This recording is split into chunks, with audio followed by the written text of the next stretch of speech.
You want to be productive. Yeah, the best definition I ever read of Christian charity, maybe just of charity in general.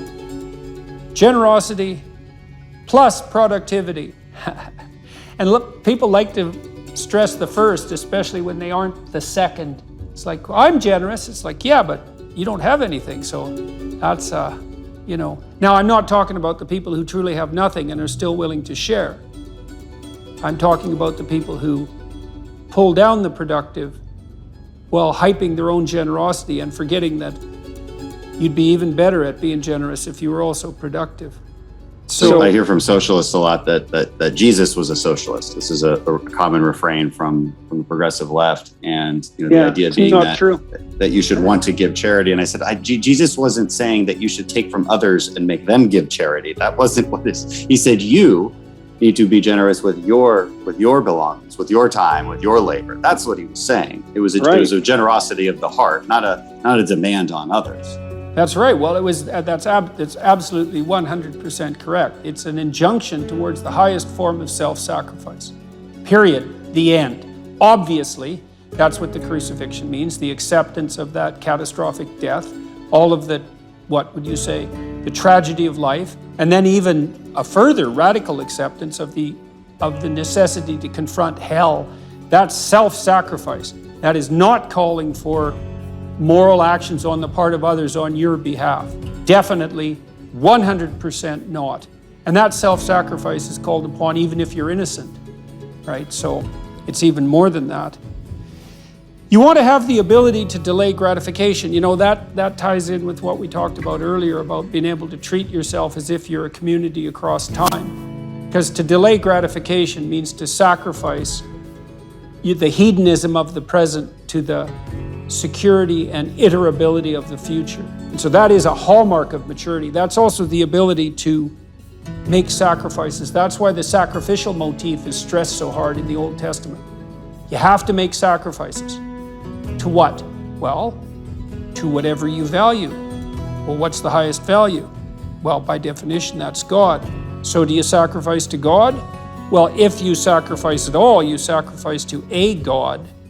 Maybe you don't sacrifice. Well, then you're immature. Maybe you sacrifice to a lesser God. Then maybe you should get your act together.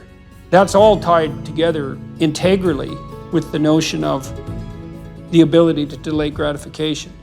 That's why God tells Adam and Eve that they're condemned to work when they get thrown out of the Garden of Eden. It's like, well, now you have to work because you're aware of the future.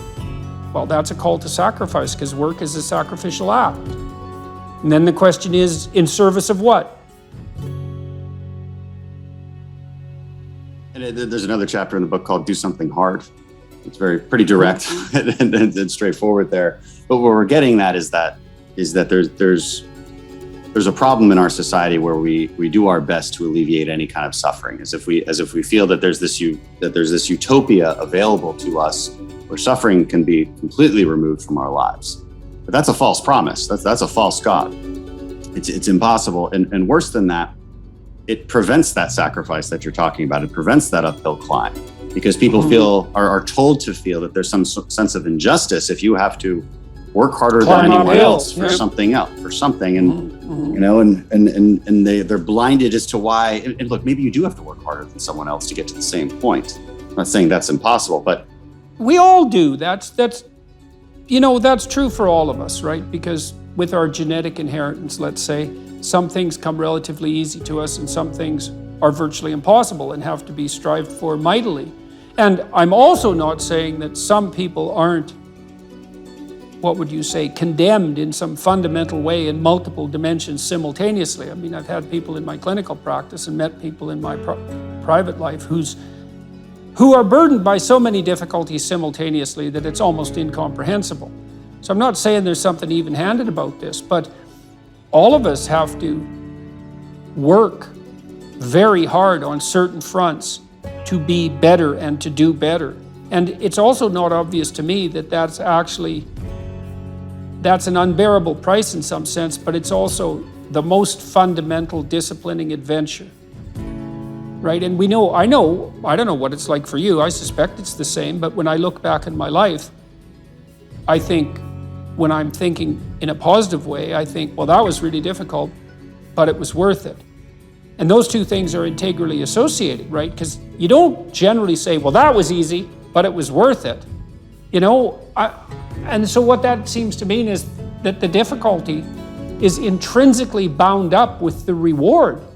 And then, of course, we know that, right? Because how happy are you even for someone else when you see them overcome immense odds to attain something of value? Everyone stands up and cheers when that happens. One of the things that's very interesting about Exodus is that when God tells the Pharaonic tyrant to free the Israelites, he always uses the same phrase, and you only ever hear half the phrase. He has Moses say, "Let my people go." Now you hear that phrase all the time, but you don't hear the second half of the phrase, which is repeated, I think 9 times, one for each plague, perhaps 10 times, because there's actually 10 plagues. If you count the devastation of the firstborns, that's the 10th plague. God has Moses say, "Let my people go, that they may serve me in the wilderness." And that's really interesting, because it's not, and Dennis Prager pointed out that the word freedom isn't used once in the Exodus narrative.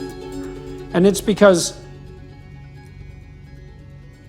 the freedom from tyranny isn't hedonism. It's not the blind pursuit of passions. It's the servitude to a higher purpose. Proper freedom is servitude to a higher purpose, voluntarily accepted servitude to a higher purpose, perhaps the highest purpose, which is what God calls the Israelites to. And you say in your book here, purpose is meaning. That's a hell of a thing if it's true. Purpose is meaning, especially if you find purpose in duty and responsibility, and I think you genuinely do, in sacrifice. I think that's true, deeply true. Purpose is meaning, and meaning is happiness. We don't think about happiness enough, and when we do not necessarily think about it properly. Happiness is neither joy nor entertainment. It is an ontological condition fundamental to our existence as humans. It's notable that when the founders drafted the Declaration of Independence, they listed up front 3 things to which we are all entitled: life, liberty, and the pursuit of happiness. A little later you say, you need to understand that your purpose may be great in the eyes of the world, or it may be commonplace and seemingly small. Your purpose might be your family, your children. It might be tutoring a child and changing their life. It might be the business you started. It might be cleaning up your block. It might be in the help you give others. It might be in the example you set. And then you say, as John Adams said, our Constitution was made only for a moral and religious people. It is wholly inadequate to the government of any other. And so I love the way that's all tied together, that happiness is to be found in the pursuit of meaning and purpose, and that's tied up with duty and responsibility to others. I think that's fundamentally true. And I do think that's the way out of the deepest suffering. If you're uncertain about what you're doing and you don't know if you should change course, set yourself the obligation to choose something more difficult before you change course. Because there's a moral hazard, right? It's like, well, am I unhappy or am I just useless? It's like, well, a little of column A and a little of column B. Well, how do I fortify myself against my uselessness? I don't allow myself to switch course unless the challenge increases.